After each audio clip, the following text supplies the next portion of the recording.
Warahmatullahi wabarakatuh. Perkenalkan, nama saya Dewi Puspita Maharani, NPM 280 Di sini saya akan membahas tentang sistem operasi Linux Debian. Di materi kali ini, saya akan membahas 3 poin utama, yaitu yang pertama, ada Linux, yang kedua ada Debian, dan yang ketiga ada instalasi. Linux, yang pertama adalah Linux. Linux adalah suatu sistem operasi yang bersifat multi-user dan multitasking. Linux dapat berinteroperasi secara baik dengan sistem operasi yang lain, termasuk Apple, Microsoft, dan overall. Nah, Linux itu sebetulnya mengacu pada suatu kumpulan software lengkap yang bersama-sama dengan kernel menyusun suatu sistem operasi yang lengkap. Nah, Linux ini lebih murah dan dapat diperbanyak serta didistribusikan kembali tanpa harus membayar fee atau royalti kepada seseorang. Tetapi ada hal lain yang lebih utama selain dalam pertimbangan harga, yaitu mengenai source code. Nah, source code Linux tersedia bagi semua orang hingga setiap orang dapat terlibat langsung dalam pengembangannya. Nah, kemudian kita akan membahas tentang Debian. Apa sih Debian itu? Nah, Debian adalah sebuah sistem operasi bebas keluaran dari Linux yang dikembangkan secara terbuka oleh banyak pengembang Debian yang tergabung dalam proyek Debian. Nah, sistem operasi Debian merupakan gabungan dari perangkat lunak yang dikembangkan dengan lisensi GNU. Dan utamanya menggunakan kernel Linux sehingga populer dengan nama Debian GNU/Linux. Nah, untuk kelebihan dari Debian sendiri yang pertama adalah kemudahan dalam pengaturan admin. Nah, yang dimaksud dalam admin di sini adalah sistem administrator atau sysadmin, yaitu orang-orang yang bertanggung jawab akan kestabilan dan keamanan komputer service. Kemudian ada kemudahan dalam pengaturan user. Jadi pada awalnya OS Linux dikenal sebagai OS server. Nah, bukan OS desktop. Jadi, seiring dengan perkembangannya pengguna Linux, maka semakin banyak OS Linux yang lebih meningkatkan kenyamanan user tanpa harus mengorbankan kinerja, kestabilan, dan kenyamanannya. Kemudian yang ketiga ada arsitektur independen. Nah, umumnya OS jalan pada suatu arsitektur aja. Contohnya OS Mac OS berjalan pada prosedur Motorola atau Mac PC saja. Sedangkan OS Red Hat yang pada awalnya mendukung beberapa jenis prosesor, sekarang OS Red Hat mendukung prosesor Intel saja. Nah, jadi Debian sejak awal itu dapat berjalan pada beberapa prosesor. Sampai rilis terbaru Debian dapat berjalan 11 arsitektur prosesor. Kemudian yang keempat ada kernel independen. Kernel ibaratnya itu sebagai nyawa dari sebuah OS, karena di dalamnya berisi library yang akan menerjemahkan instruksi dari software aplikasi agar dapat dimengerti oleh hardware. Nah, pada awalnya OS hanya dapat mendukung satu jenis kernel saja. Misal OS Red Hat Linux mendukung kernel Linux, sedangkan pada OS FreeBSD mendukung kernel BSD. Namun, untuk Debian sendiri itu bisa mendukung beberapa jenis kernel. Kemudian free software.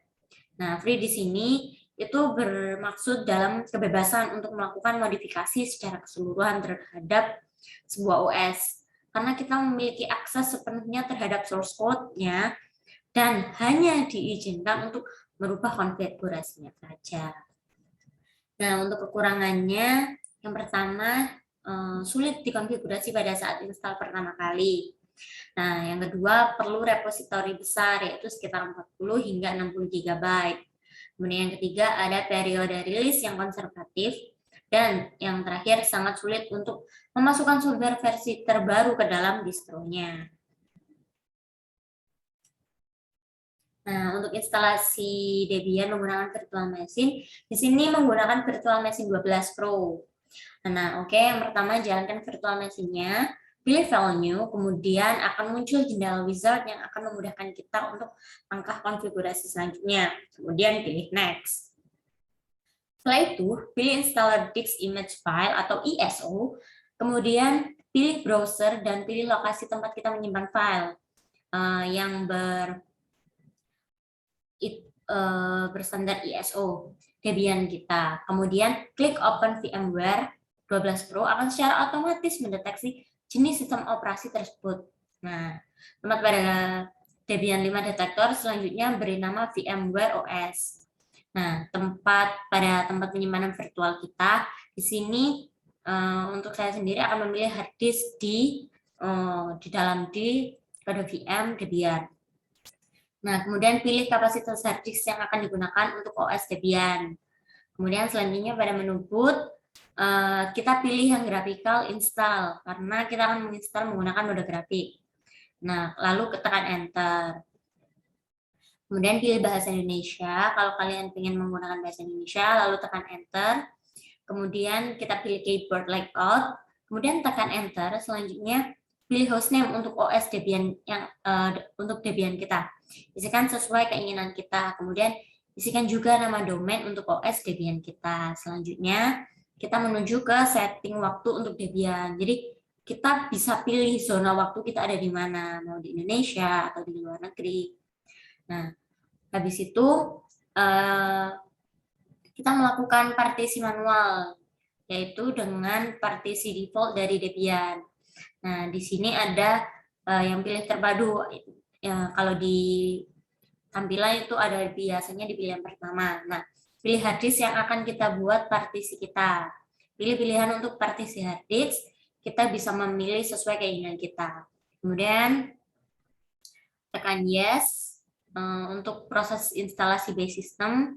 Kemudian kita tunggu hingga selesai. Nah, untuk password, untuk root admin atau administratornya, kita harus benar-benar mengingatnya ya. Jadi, masukkan password yang sama untuk verifikasi. Jadi, untuk password yang kita masukkan ini, kita harus benar-benar ingat untuk digunakan untuk login dan verifikasi selanjutnya.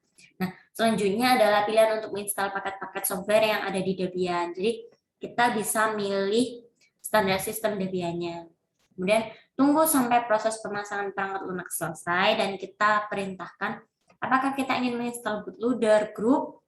Nah, kalau saya akan memilih ya, jadi setelah instalasi selesai, klik lanjutan untuk masuk ke bootloader. Nah, kemudian proses instalasi selesai. Terima kasih.